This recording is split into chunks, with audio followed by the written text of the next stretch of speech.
Thank you for being here today. I am Margherita Curti, Policy Advisor and Project Manager from Vision Think Tank.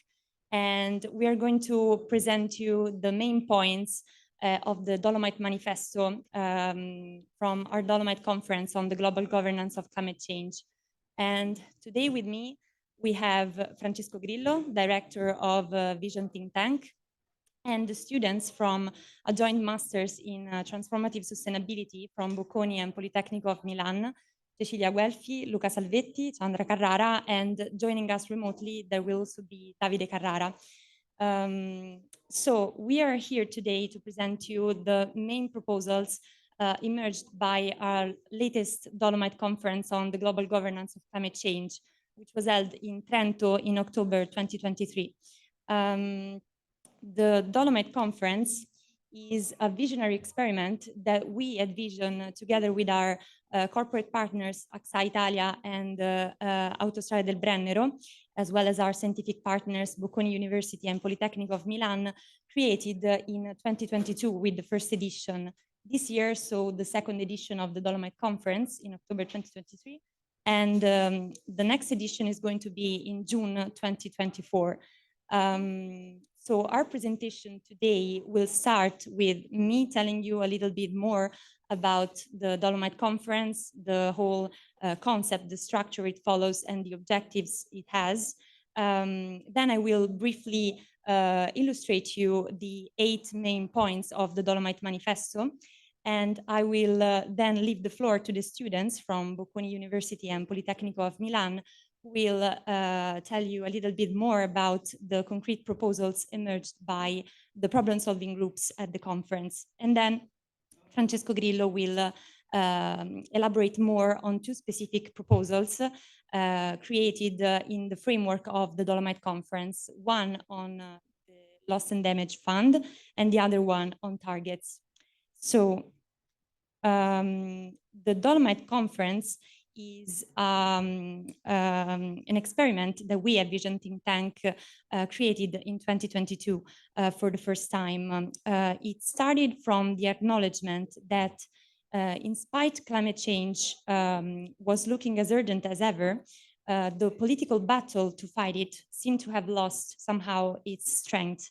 So in spite of all the warnings and the extreme tragic weather events that were affecting many parts of the world, from droughts to hurricanes to floods, we noticed a deep and widespread sense of hopelessness when facing such a complex issue as climate change. So we decided to create truly innovative problem-solving platform with the Dolomite Conference, where people with different backgrounds could gather together and find new and concrete proposals to fight climate change. And the conference also starts from the acknowledgement of a triple problem with complexity gridlocks, an institutional problem, a cognitive problem, and a trust problem around the issue of climate change. In fact, first of all, we have institutions to address climate change that were thought for a completely different context and century, and that are not fit to address such a complex challenge anymore. Secondly, we have a cognitive issue because people don't feel equipped enough to face this challenge today. And we have an expert syndrome, thinking that only experts can actually talk about climate change or address such a complex challenge. And finally, we surely have a trust issue around our institutions and our future itself when it comes to fighting climate change. So we decided to create the Dolomite Conference with the objectives of having young students as a central part of the process in order to regain trust and enthusiasm, especially with the younger generations. Secondly, we wanted to experiment a multidisciplinary approach with the Dolomite Conference, gathering together people with very different backgrounds in order to overcome the syndrome of the experts and to reduce the cognitive complexity. And thirdly, we wanted to produce new and yet pragmatic proposals in order to reach a more inclusive and effective policymaking and global governance of this issue. And finally, we wanted to follow up proposals with advocacy actions. This is also why we're here today to present at COP28 the proposals emerged at our Dolomite Conference. So the format we decided to follow with the Dolomite Conference also reflects these objectives that we had with it. The conference is not just a 3 days conference, it's thought to be a whole process and always going process before, during, and after the 3 days in Trento, because we think that an issue like climate change is always evolving. So just the 3 days conference that ends with it cannot be the solution to such a complex challenge. And the structure of the 3 days itself reflects the objectives that I mentioned earlier. So the conference is structured in plenary sessions, in problem-solving groups, in community creating moments, and citizens engaging activities.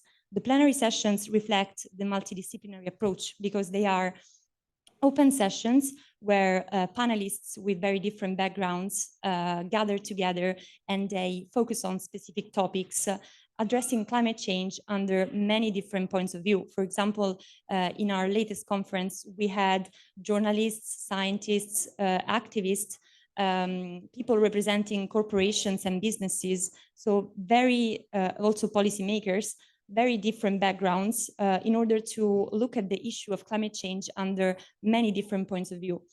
Secondly, we have the problem-solving groups that both reflect our will to engage students because they were actively engaged in the preparation of the contents before the conference, during the discussion of the problem-solving groups, and later on in the elaboration of the proposals. And our 4 problem-solving groups were Beyond ESG, Measure Less and Measure Better, Climate Change, Is It a Time for a Global Democracy, Neutral Cities, and Energy Transition as a Lever for Social Justice. Finally, we also had some moments creating a sense of community among participants of the conference and citizens engaging activities. So we created the Dolomite Conference as an experiment with some distinctive features. First of all, as I mentioned earlier, the active involvement of younger generations in order to have a fresh and new perspective on the issue of climate change. We had 12 students from the Masters in Transformative Sustainability of Bocconi University and Politecnico of Milan, who were actively engaged in the preparation of contents and in the discussion. I would also like to thank the students who are not here today because only 4 of them could participate to this event, but they were all actively engaged in the preparation of our Dolomite Manifesto. Secondly, we had a multidisciplinary approach that is also a distinctive feature of the Dolomite Conference. As I said, more than 80 participants with very different backgrounds took part to the conference. Thirdly, the Dolomite Conference has a very global reach.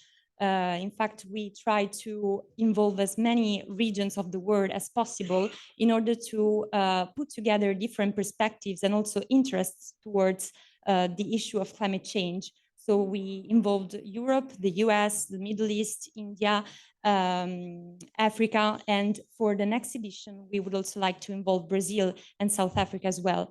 And finally, the informal and pragmatic discussion that is characteristic of the Dolomite Conference. So participants are free to express their view in an informal context, especially during the problem-solving groups that are smaller groups for discussion, where participants can engage in very informal discussions because there is the Chatham House rule. So the discussion is not even live streamed to the public. So they feel more free to express their view on the issue of climate change without representing any particular interest.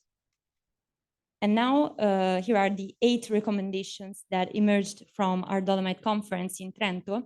Of course, we have the extended version of the Dolomite Manifesto, which you can find on Vision Think Tank's website. But here they are mainly summarized, and the students later can better elaborate them, as well as Director Francesco Grillo. So they are we proposed global citizens assemblies for COP enhancement and youth engagement in climate decisions. Secondly, we proposed a new way for financing the energy transition. Thirdly, a new logic to transform the loss and damage logic, as Francesco Grillo will elaborate a bit more later. Enhancing ESG sustainability, creating city-based innovation experiments, a realistic emission reduction timetable, incentives for sustainable behavior, and then prioritizing grid and energy storage. So now I would like to leave the floor to the students who will better illustrate you the concrete proposals emerged from the 4 problem-solving groups.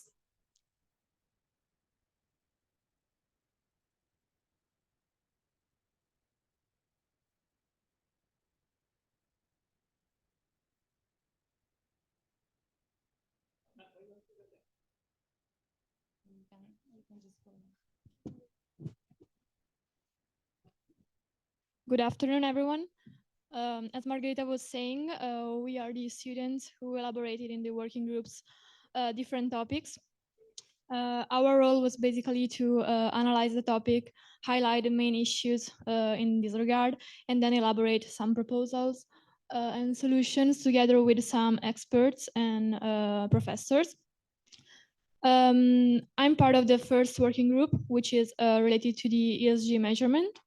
And we believe that this topic is really important given that nowadays about 40 trillion of assets under management currently use an ESG frame. However, there are several challenges and criticalities given that ESG measurement relies on self-reliant data and self-reported data. So it's a challenge for businesses to make it transparent and reliable. Beyond that, we also thought that some relevant issues in this regard are represented by the fact that ESG measurement lacks of standardization. So there is no standardized terminology, framework, or standards to actually assess homogeneously this kind of problem. For instance, different European agencies at different levels use different terminologies to assess this issue. Another aspect that we consider is the risk of greenwashing. So basically the fact that companies tries to misrepresent their effort and their commitment in terms of ESG in order to appear much better than what they actually are.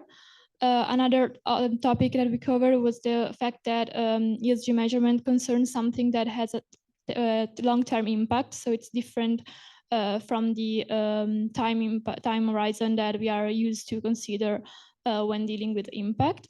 And finally, the fact that it's a complex and often subjective topic, and this can have many results in many consequences. Building on these criticalities, we elaborated a proposal, which is basically the fact that we need a strong global governance. And for instance, we came up with the idea of proposing an institution of high credibility like UNEP to determine a set of indicators that could be appropriate for measuring all the topics related to sustainability. But how to prop this up? Basically, we believe that it would be relevant to involve all the global supporting organizations. And we know that the more we prop it up, the more it becomes complex, and the more actors are involved, the more things are complex. But we believe that the role of agencies in the field could be crucial to balance this kind of complexity. And finally, we also consider the fact that this system has to be made commercial through selected intermediaries that provide accreditation to companies in order to allow them to use this kind of framework. So that's all from our group. And now I leave the floor to Davide, who is remotely connected from home. Good afternoon, everyone. I hope you can hear me well. So I'm here to represent the work done together with my colleagues. We can hear you, Davide. Group. Can you hear me? Yeah, now, yeah. Thank you. Okay. So I was just saying it's such a great opportunity to be here and represent the work done together with my colleagues by group, the working group number 2 on global democracy. So the issues we tackled at first are the one of global democracy, the feasibility of it, and the role played by the youth and the involvement of the youth in such process, and especially how does this apply to climate change.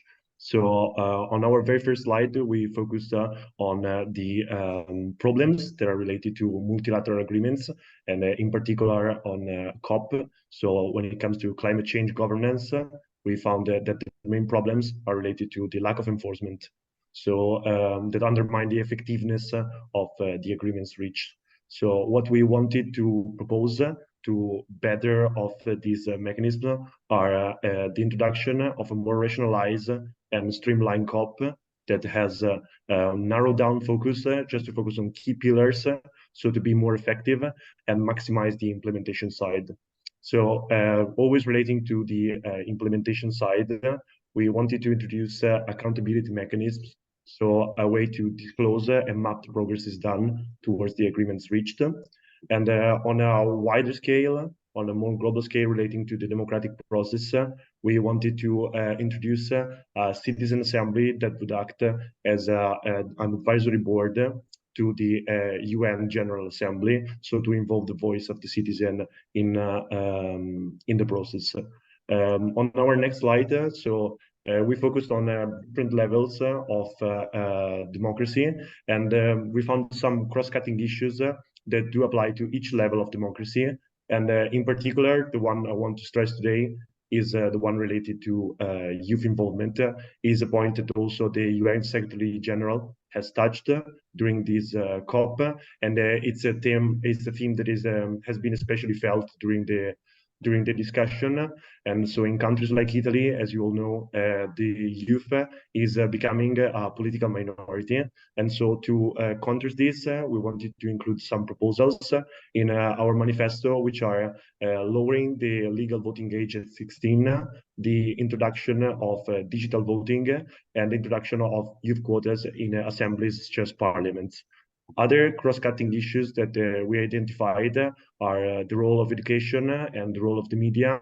So the introduction of global higher education exchange programs could be a way to stress the role played by knowledge. And also we want to create a more healthy environment in terms of discussion. So that would go through the media and the role that they play in the debate, as we believe that better informed democracy is a better democracy overall. Thank you.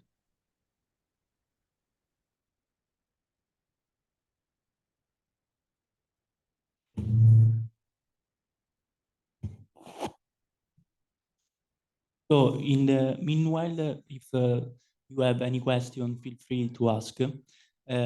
However, I'm Luca, and me with other two students, Lorana and Marie, we were reasoning about a neutral city in experimenting zero emission waste and zero emission in last mile deliveries. Setting the problem, there are two main issues, environmental and social issues. In the environmental issues, we identify air pollution. We know that in cities, means of transport still heavily relying on fossil fuels that are the main cause of air pollution, and due to PM 2.5 and PM 10. And worldwide, 7 million people each year died due to air pollution. Then there is climate change. There is an important studies that estimate that in 2050s, cities in Europe will have the same climate condition that cities 100,000 kilometers further south have today. So, for example, in other words, this means that London in 2015 will have the same climate that has Barcelona today, and Madrid will have the same climate that Marrakesh has today, and again Paris will have the same climate that Istanbul have today. The last environmental issues is excessive waste production. We know that in cities it's the main source of wastes. 70% of worldwide wastes come from cities, and a third of these is not properly managed and in a safety way.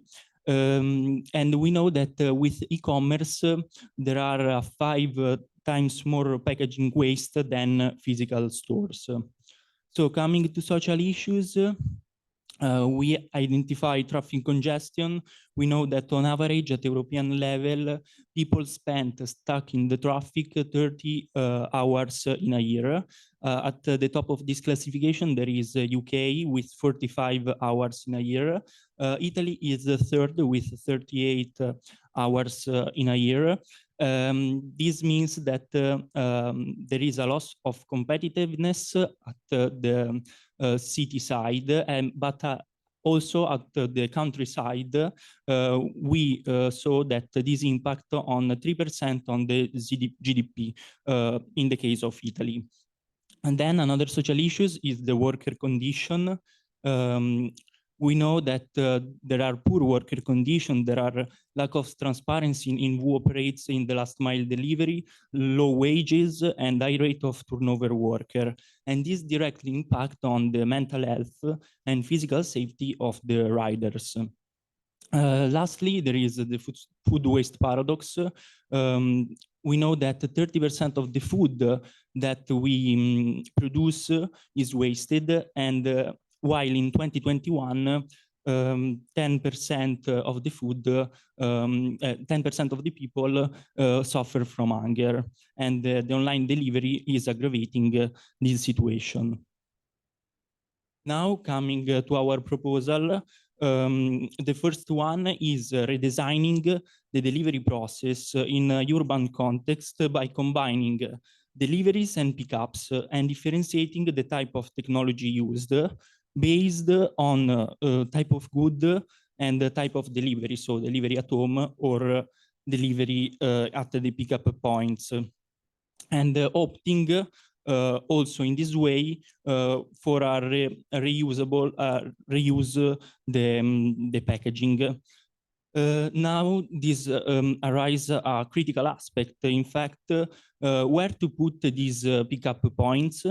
We thought about locate these pickup points in strategic and user-friendly position, so such as at the underground metro station or in the working district, where we thought about greater Milan metropolitan area, because Milan is the point of reference in the northern part of Italy, and this with the aim of reduce the greenhouse gases emission using electric vehicles in cities and reduce wastes. In this way, there is an incentivation of the people to use the public transportation. And we want to remember that in Milan, the public transportation is mainly electric. The second proposal is the use of green and social nudges. So leveraging on strategies to steer the consumer's behavior in the logistic provider platform.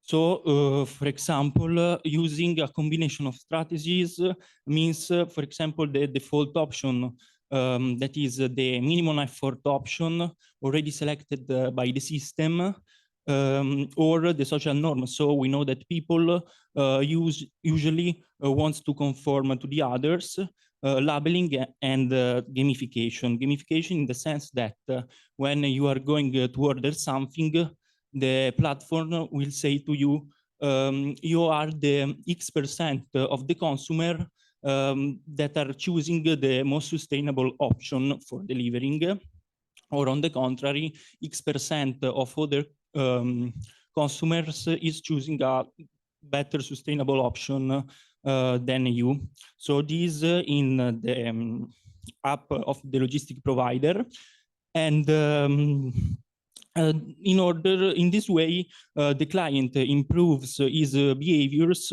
and the firms gain in cost saving and reputation, creating a virtuous community. And now I leave the floor to Chandra.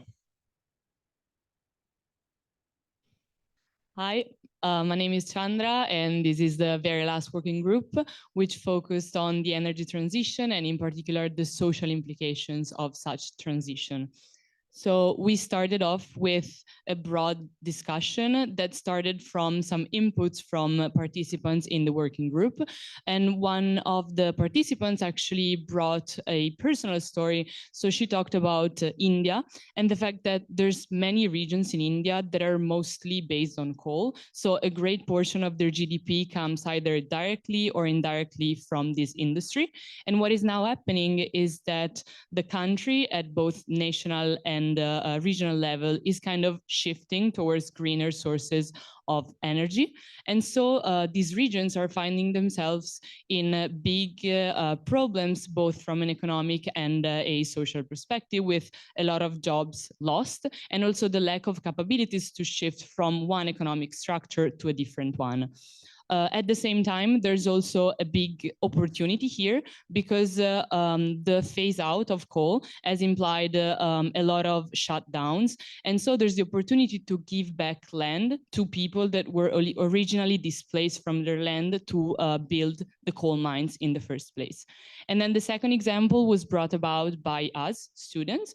So it is the Three Gorges Dam in China. It is the greatest dam in the world in terms of installed capacity. And this dam is kind of the example of the energy transition in China. What happens is that there's a big social issue connected to this dam because 1.4 million people were actually displaced from their homes, and a great piece of land was actually flooded for its construction. So then we went a bit deeper in the discussion and we really understood how the topic is very broad, and we focused on the very different settings that we see in the world. So we have different nations with very different energy mixes and levels of development. And we started from what we know best, so the EU. Where we have a great bottom-up approach in which there's a governance structure that actually is enforcing the dialogue in between the government and societies, and also with firms. And then we have other nations where this dialogue is a bit more difficult. And so whenever we want to know something a bit specific about communities, there's a lack of data and also analytical capabilities to actually have information from communities.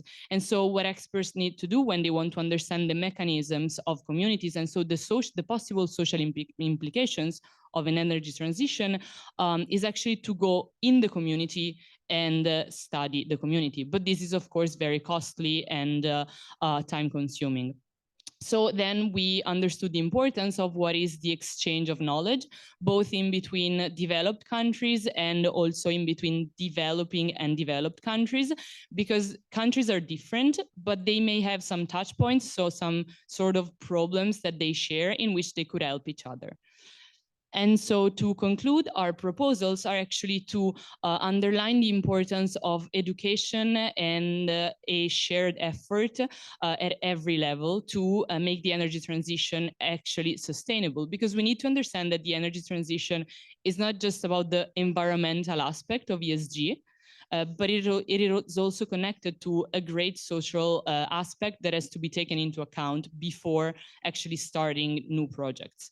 And at the same time, we need to be close to the communities to understand when the transition is not being socially acceptable and allow the societies to actually shift from one economic structure to a different one through some learning, some platforms, through trainings for workers that may be low skilled, but that can actually shift from one industry to a different one. So this was the end of the discussion from the students. Thank you so much. Thank you, everybody. Probably also have a few slides to show. My name is Francesco Grillo, and I'm fellow at the European University Institute. I teach in Bocconi to these guys about transformative sustainability. And I'm director of Vision, the think tank, which has got this objective to really make some sort of impact on climate change. Let me say that today I feel a little bit like a volleyball trainer. Let's change sport at least once from outside the the field, looking to you, the players, and trying to give you some indication of what to do. But young people, not only students, this is one profound conviction that we have, are an indispensable ingredient to really have an impact, because you have the energy, and even more, you have the interest to save your future, more than less young people, let's say. So we very much believe into your involvement. Then you probably also need some mentors, some trainers from outside or from the inside the field. For instance, you forgot 50% of our partners in the Dolomite Conference, because we also have as our friends and allies in this endeavor, both local and global partners, which are very important to us. Let me remind, while we probably will have my slides sooner or later, let me remind the Provincia di Trento and the Trentino Marketing, which are in Provincia di Bolzano. They are very important to us because we have this goal to create a global problem-solving platform. Still in Italy, because Italy has at least some very beautiful location. So the Dolomites probably are still, are certainly still more beautiful than Davos. In these places where once they had also this intention to generate some new ideas. We also have the few global media that are following this exercise. Sky News Al Arabiya, which is the 24 hours media TV in here in Abu Dhabi and Dubai, and we are coming here also to present the results of the Dolomite Conference to a few other events. We have journalists from The Economist, from the Financial Times, from The Guardian, who are following the project. It is a project, it is a pluri-annual, pluri-yearly project. We have companies that share this idea that we really want to do something more immediately, urgently. We have policymakers. Next year we will have the OECD, which is the think tank of the developed countries. We also have the RAI Radio Uno and few other partners. You will have you have also all the information in our website. Let me also tell you a little bit to reiterate what Margherita just said. The Dolomite Conference is born out of the idea that we must do much more than we have done so far. Let me give you just one number, which is quite shocking. In 2017, when the Paris Agreement was signed by 195 countries, only Eritrea, Libya, and Iran did not sign that agreement. When in 2017, the world collectively committed itself to reduce of 43% emission. There was a big movement, and yet after 7 years, by 2030, so the commitment, the main commitment that we have is to reduce of 43% our emission in the period from 2017 to 2030. After 7 years, the world emission, instead of decreasing, have gone up of about 10%. And in fact, the president of COP, Al-Jaber, has kicked off the conference of parties, saying that we are going into the wrong direction. Not just that we are going not as fast as we should, but we are also going into the wrong direction. So as Margherita said, we probably are facing a big problem. It's a problem not only with climate change. We have a big problem to manage all the big complex problems, naming artificial intelligence, climate change, the future of Europe, and you name it. And to us, because this is probably because we are using the institutions that were conceived for the 20th century, 80 years ago. We are still using the intellectual instruments that especially we, the economists, used to use to analyze problems 80 years ago. We are still talking about John Maynard Keynes. Probably John Maynard Keynes is a little bit nervous that we are still talking like about him as a guru. And probably also are losing in the West, especially, not here, the idea that we have a future, that we can trust our intelligence to really draft solutions. So let me just give you an idea of one of the proposals that we are still working on. It's again on something which has been announced in the very first day by Al Jaber here.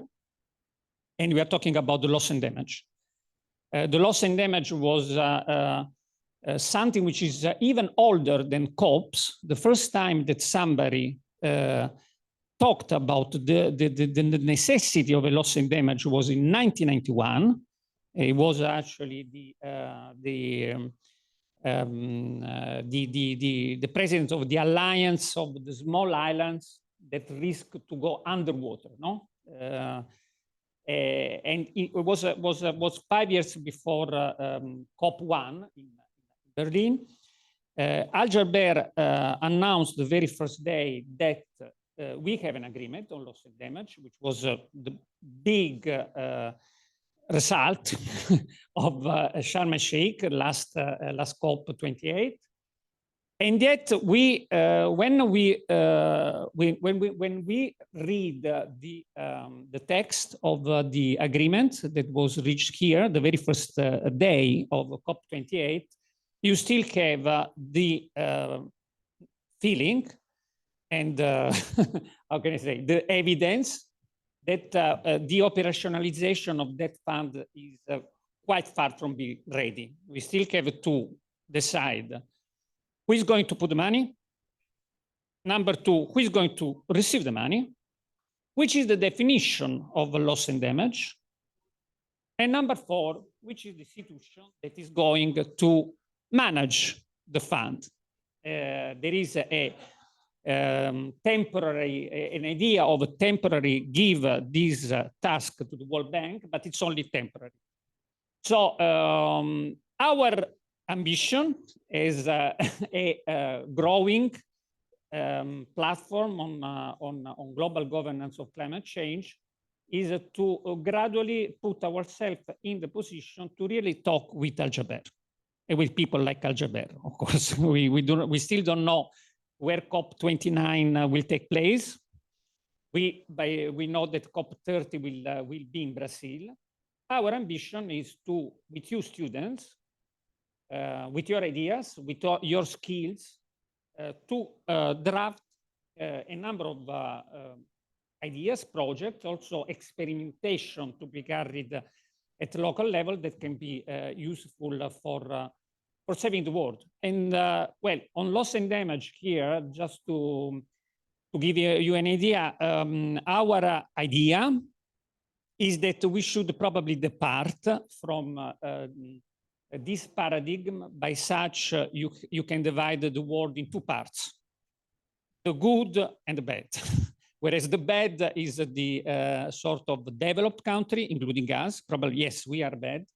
But, you know, we think that this thing is not so politically feasible. And the good one are the rest of the world. We think that an idea that we could imitate at least once comes from the old continent, Europe, European Union. European Union reacted to the pandemic, which was a big environmental disaster in 2020 with something called Next Generation EU. And the principle of Next Generation EU is that you do not divide the Europe in good and bad. Basically, all the countries put their money, I'm now simplifying, into a fund according to their capacity, to their economic capacity, to their GDP. In the case of our proposal that is called the Next Generation Planet, Next Generation EU becomes Next Generation Planet, the idea is that all countries of the world will contribute according to their GDP, but also to their emission, current emission and cumulative emission, because they are very different. So China has got very high current emission, but relatively low cumulative emission. Europe has got relatively low current emission, but high cumulative emission because of the past, et cetera, et cetera.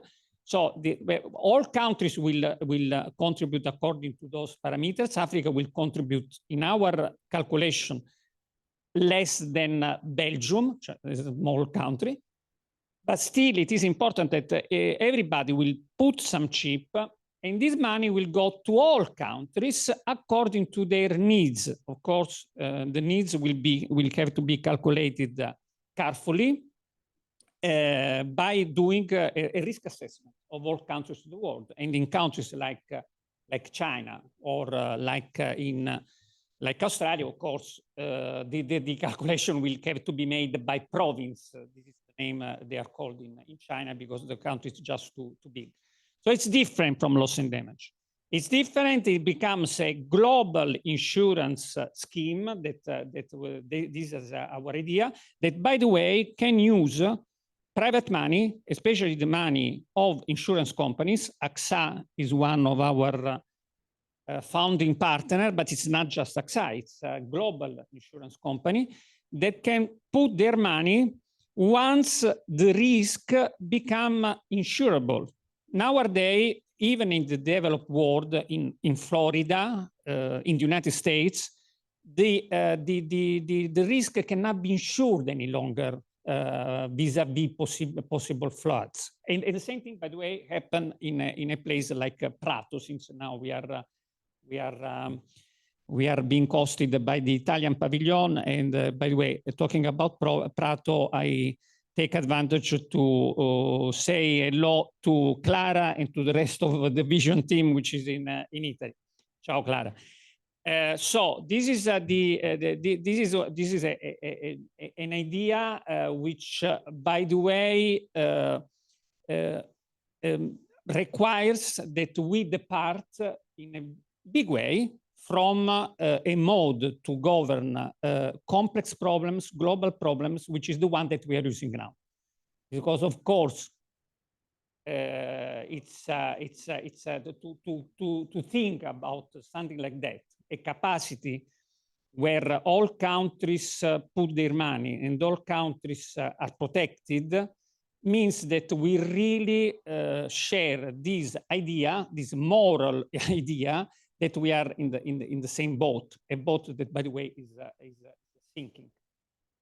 However, we believe that the frequency and the intensity of the crisis that we are living and that you people, young people, will have to face dramatically is such that we can probably start thinking to do something radical, something different from what we have done so far, because we are in the 21st century, not any longer in the 20th century, and the 20th century even finished 23 years ago, just to be precise.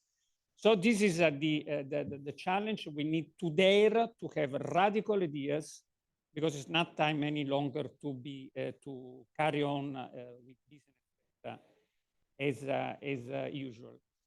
Our second idea, but I do not want to. The presentation today was more about talking about methods, no, about the process that we are using, not about but just to give to give a hint also on the targets that we are using on climate change. Again. The common sense says that to have a target at 2050 does not make, in fact, political sense. nobody of the current politicians will be probably alive in 2050. Especially, no, probably some Italian politician will be alive in 2050, but the president of the republic, so and by the way, even targets at 2030 are beyond the political cycle of politicians. You know, politicians have as their target the next election. In Europe, we have continuous election. We will have the European election next year. So we need to have targets that are more realistic, are really nationally determined contribution. But by nationally, we think that it cannot be just diplomats. I mean, a target of a country, which must be a year-per-year country, must be agreed with the people, with the citizen, with the young people, but not only with young people, with the families, because to reach a target to reduce emission is about something which can be realized only if everybody is responsible for that target. So it becomes a transformation of an entire society. You know, we talk about cars, about behaviors, etc. So it's not just a Green Deal. It must become a green, if we want, we still want to use this color, social pact. Social pact means that everybody knows which are the targets that we wanna achieve. Probably this is also a problem with the social development goals. They are very justifiable, the UN social development goals, but they are just too many. 150 targets, and people, companies, the so-called actors of society are not really able to really remember what they are about next year. So let's simplify the target mechanism. Let's simplify also regulation. We have, especially in Europe, too many one measure fit for all sort of regulation. Let's allow, this is very important, and Luca was talking about that. Let's have experimentation. Experimentation means that we do not have all cities doing the very same thing. Let's have cities, somebody was talking about neutral cities this morning, Marco Frey and Professor Croce at Bocconi. Let's have those neutral cities do different things to tackle the same problem. But then let's measure which are the results, and let's have a mechanism to scale up those results to all other cities. I mean, this can mean, this can feel like ambitious. It is ambitious, but it is ambitious just because the challenge is so big that either we dramatically change the way we see problems, or we are more or less done. And this is something that we really would like, we will need very much your energy, your enthusiasm, your leadership to do it. So thank you. I don't know if you have any question. Okay. Up and you wanna come here? Okay, no, come here, come here.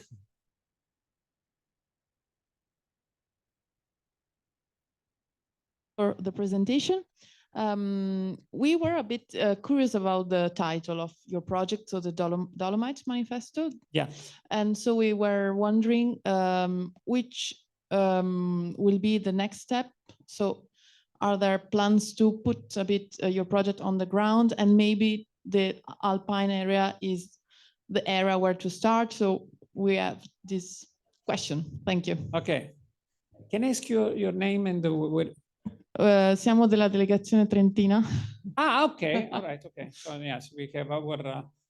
We cannot say that we are region mate because we're not exactly from Trentino, but yes, we. And by the way, University of Trento will be very important next year. Yeah, we have seen the University of Trento will be very important.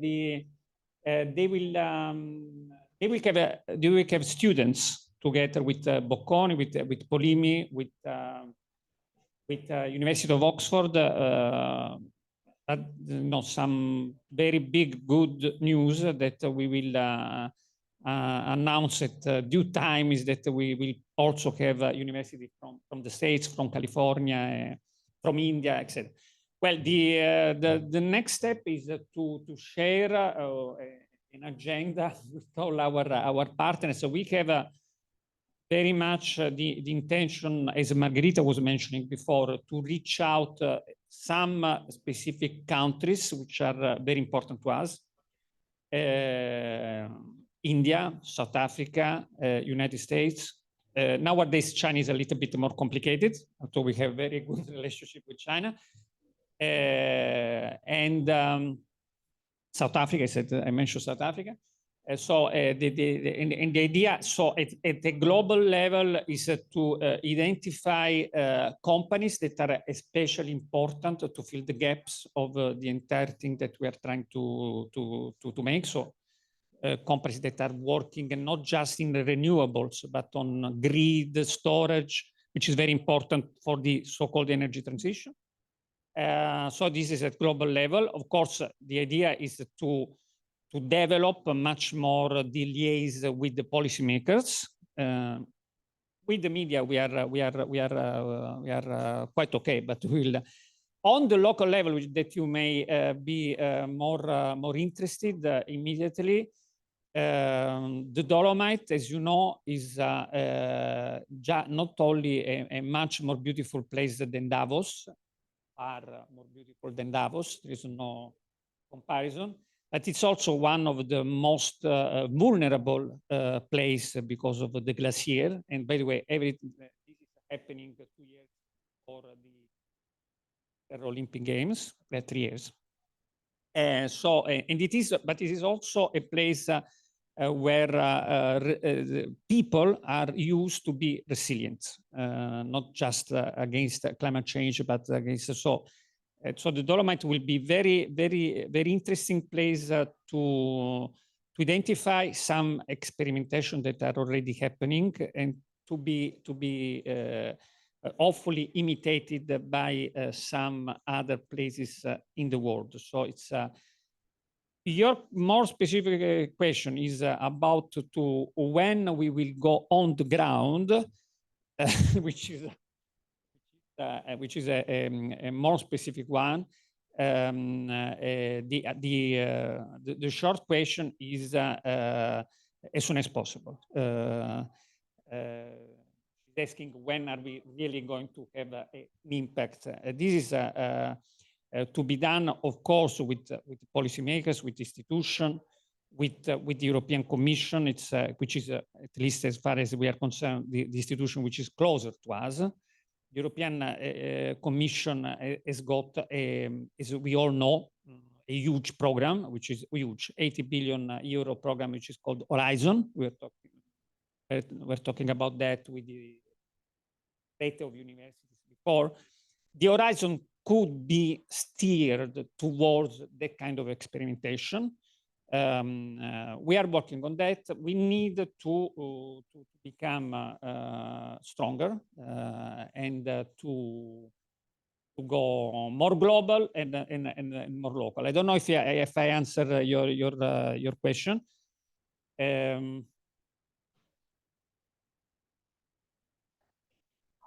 Yeah.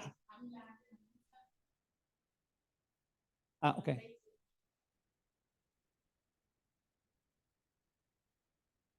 In Niger. Thank you so much.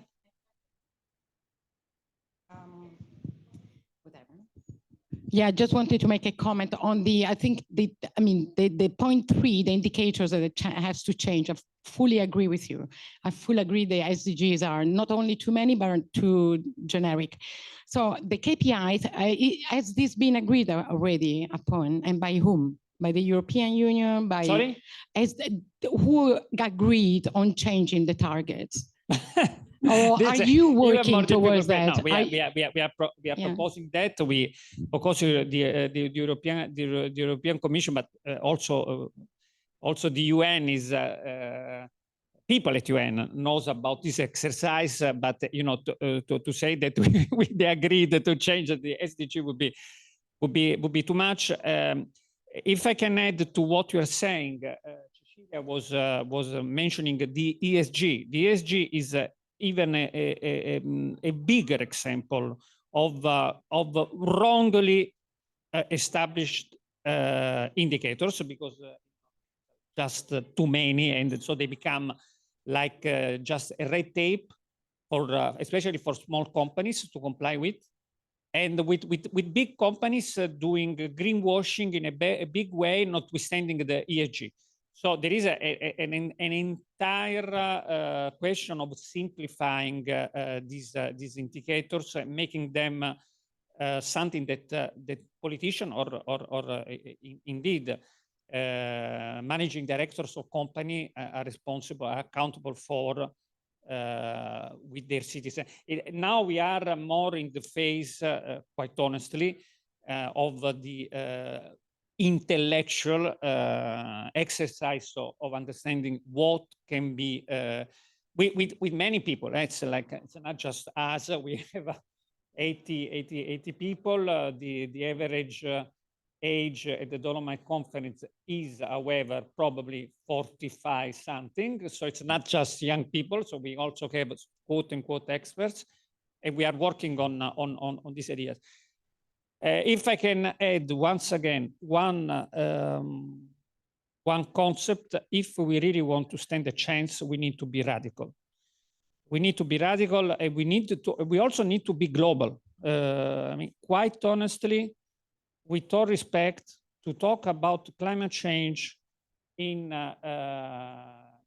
only in Belgium or in I don't know, in whatever, in Italy, does not make any sense. It's a global game, must be played with global instruments. Otherwise, we are just, doing an happenings. That's it. So it's and you are all invited to the Dolomite Conference.